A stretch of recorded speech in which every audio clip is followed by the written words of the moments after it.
Assalamualaikum warahmatullahi wabarakatuh. Pada kesempatan hari ini, saya akan menyampaikan tugas individu e-learning, jurnal, dan identifikasi isu materi komunikasi pelayanan publik dan pelayanan digital. Pertama, komunikasi pelayanan publik. Deskripsi mata pelatihan ini memberikan bekal peserta dengan kemampuan menjelaskan dan menerapkan komunikasi publik yang efektif dalam menjalankan tugas dan fungsi jabatan sebagai pimpinan jenjang pengawas untuk pengendalian pekerjaan menuju pelayanan publik yang optimal. Tujuan hasil pembelajaran mampu menerapkan komunikasi publik yang efektif dan menjalankan tugas dan fungsi jabatan sebagai pimpinan jenjang pengawas untuk penilaian pekerjaan menuju pelayanan publik yang optimal. Indikator hasil belajar menjelaskan komunikasi dalam kepemimpinan organisasi, menjelaskan komunikasi efektif, menjelaskan komunikasi publik. Komunikasi dalam kepemimpinan organisasi. Salah satu kompetensi yang membangun kualitas pimpinan adalah komunikasi. Pimpinan menggerakkan orang lain menggunakan komunikasi. Pimpinan mengarahkan orang lain menggunakan komunikasi. Pimpinan mengendalikan orang lain juga menggunakan komunikasi. Artinya aktivitas orang-orang di dalam suatu organisasi bergantung pada bagaimana pimpinan organisasi tersebut berkomunikasi dengan semua orang yang ada di dalam organisasi yang dipimpin. Kepemimpinan yang kemampuan berkomunikasi. Nilai-nilai yang menunjukkan kualitas pemimpin yaitu kejujuran di dalam komunikasi dimaknai sebagai menyampaikan apa yang ada sesuai data dan fakta yang ada, tidak ditambah maupun dikurang. Pengertian di dalam berkomunikasi dimaknai sebagai kemauan mendengarkan dan memahami apa yang disampaikan oleh orang lain tanpa bertendensi dan tanpa berasumsi hingga dapat memberikan solusi yang tepat bagi yang lain. Memahami kapasitas diri atau tahu diri di dalam komunikasi dimaknai sebagai orang yang tidak selalu merasa tahu semua, mengatakan tahu jika tahu dan mengatakan tidak tahu jika memang tidak tahu. Integritas di dalam komunikasi dimaknai sebagai selalu melakukan apa yang dikatakan dan selalu mengatakan apa yang telah dilakukan. Keunikan diri di dalam berkomunikasi dimaknai sebagai menjadi diri sendiri, tidak berkeinginan menjadi atau meniru orang lain. Mengenal nilai-nilai dan tujuan organisasi di mana dia berada.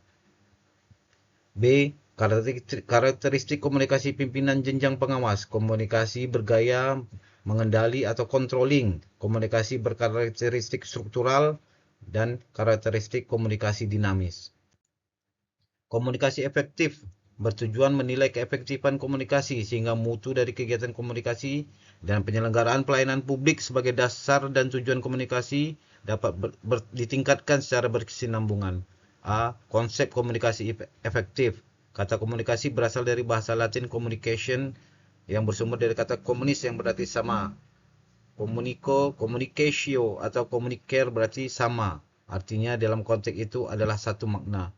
Tiga komponen utama dalam komunikasi yaitu komunikator, komunikan, dan informasi atau pesan. 5 unsur dalam komunikasi antara lain komunikator adalah orang yang menyampaikan pesan atau informasi. 2. Pesan adalah pernyataan yang didukung oleh lambang, bahasa, gambar, dan sebagainya. Media adalah sarana atau saluran yang dipergunakan untuk menyampaikan pesan bila komunikatan jauh tempatnya atau banyak jumlahnya. Komunikan adalah orang yang menerima pesan. Efek adalah dampak sebagai pengaruh dari pesan. Terdapat 4 bentuk hambatan komunikasi secara umum, yaitu hambatan fisik. Terjadi hambatan komunikasi karena belum tersedia peralatan yang dibutuhkan untuk komunikasi. Hambatan fisiologis. Terjadi hambatan komunikasi karena komunikator dan komunikan sedang dalam kondisi sakit. Hambatan psikologis. Terjadinya hambatan komunikasi karena baik komunikator maupun komunikan memiliki kepribadian yang emosional, belum dapat mengendalikan diri. Hambatan semantik. Terjadi hambatan komunikasi karena perbedaan bahasa antar generasi, antar bangsa, antar wilayah. B. Kegiatan komunikasi efektif. Kegiatan komunikasi efektif dilaksanakan dengan tahapan sebagai berikut. Tahapan persiapan terdiri dari menentukan tema atau topik komunikasi, menyusun rencana komunikasi, penyusunan bahan komunikasi. Tahap pelaksanaan komunikasi yang efektif membutuhkan 2 proses, yaitu proses komunikator memberikan informasi atau pesan. Kedua, proses komunikan menerima informasi atau pesan.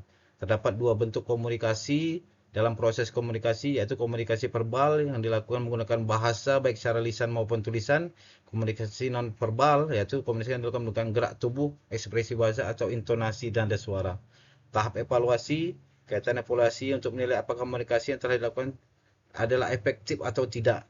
Sehingga evaluasi komunikasi dapat dilakukan dalam 3 fase, yaitu evaluasi yang dilakukan selama proses komunikasi, kedua evaluasi yang dilakukan segera setelah komunikasi selesai, 3. Evaluasi yang dilakukan beberapa waktu setelah komunikasi selesai.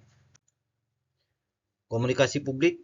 Komunikasi publik adalah salah satu jenis komunikasi yang dibutuhkan oleh seorang pemimpin dalam menjalankan tugasnya. Konsep komunikasi publik. Komunikasi publik adalah komunikasi yang dilakukan pada banyak orang, baik secara langsung maupun tidak langsung. Penyampaian informasi atau pesan komunikasi publik dapat dilakukan dengan dua cara, yaitu secara langsung dan secara tidak langsung. Teknik-teknik komunikasi publik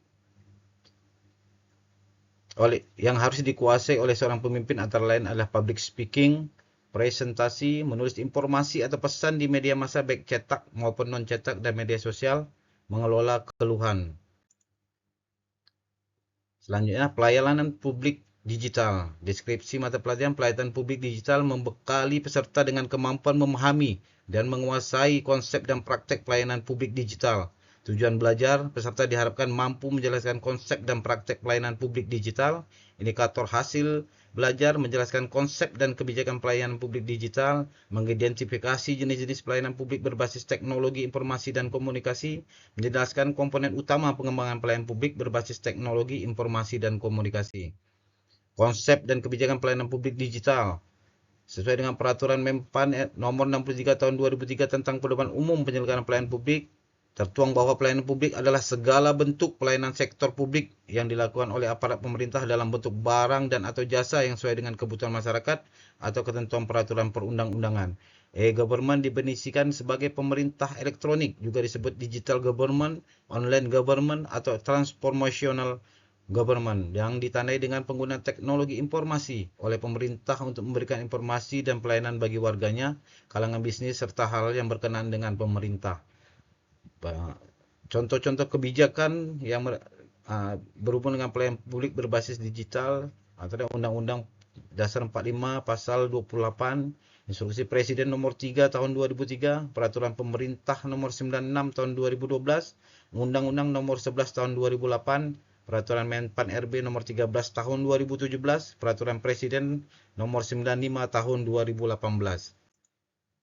Jenis-jenis pelayanan publik berbasis teknologi dan informasi. Publikasi.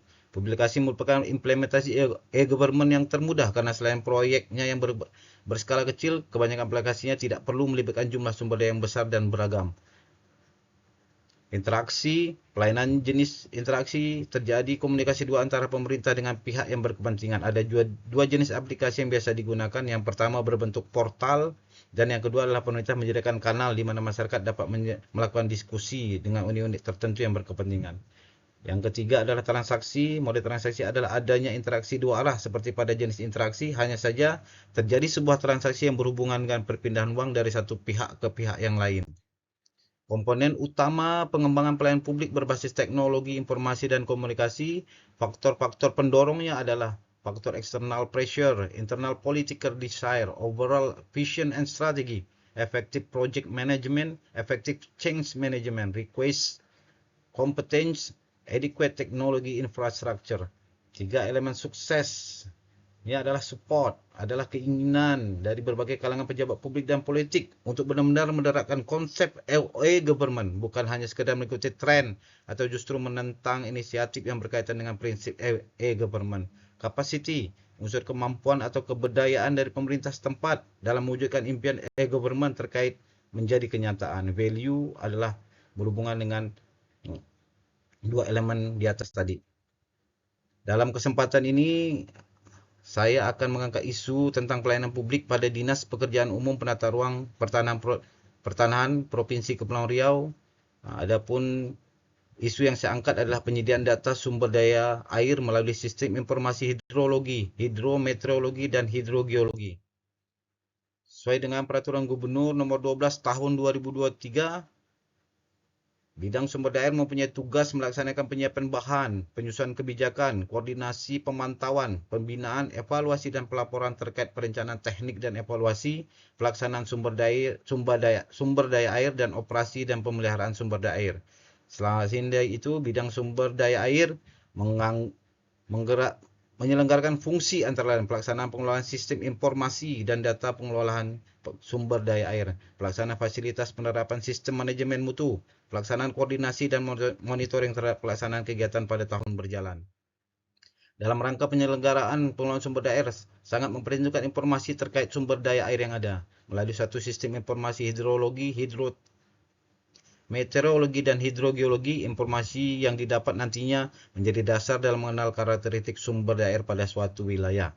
Pengelolaan SIH3 untuk mendukung penyelenggaraan pengelolaan SDA didasari oleh beberapa bentuk permasalahan dalam lingkup masyarakat. Di antaranya kurang aksesibilitas data dan informasi sumber daya air, tumpang tindihnya penerapan tugas dan fungsi instansi terkait dalam pengupayaan data dan informasi, serta belum adanya kompatibilitas perangkat pengolahan data dan informasi sumber daya air pada suatu wilayah. Dalam kesempatan ini, saya melakukan analisa permasalahan dengan menggunakan diagram fishbone. Adapun hasil analisis sebagai berikut. Pokok permasalahan, belum tersedianya data sumber daya air yang terintegritas di Provinsi Kepulauan Riau. Secara metode, penyediaan data sumber daya air masih manual, tidak seragam dan belum terintegritas. Dari sumber daya manusianya, terbatasnya jumlah SDM pada bidang sumber daya air, kurangnya koordinasi antar stakeholder pemilik data. Cara material, belum semua lokasi pemantauan dilengkapi oleh alat ukur. Mesin, ada belum optimalnya aplikasi SIH3 secara measurement.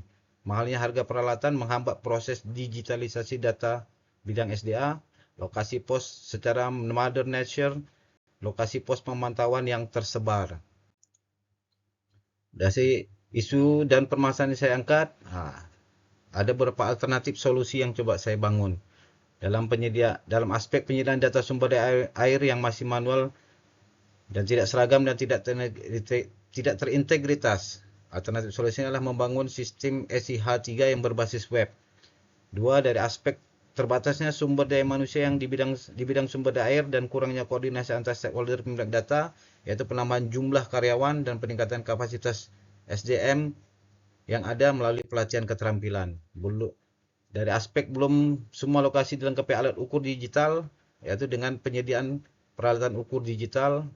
Dari aspek belum optimalnya aplikasi SIH3 dengan melakukan, yaitu solusinya dengan melakukan penyempurnaan aplikasi SIH3.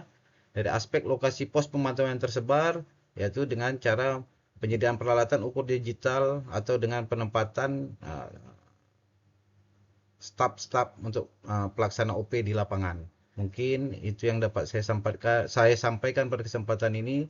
Atas waktu dan kesempatannya, saya ucapkan terima kasih. Wabillahi taufiq wal hidayah. Wassalamualaikum warahmatullahi wabarakatuh.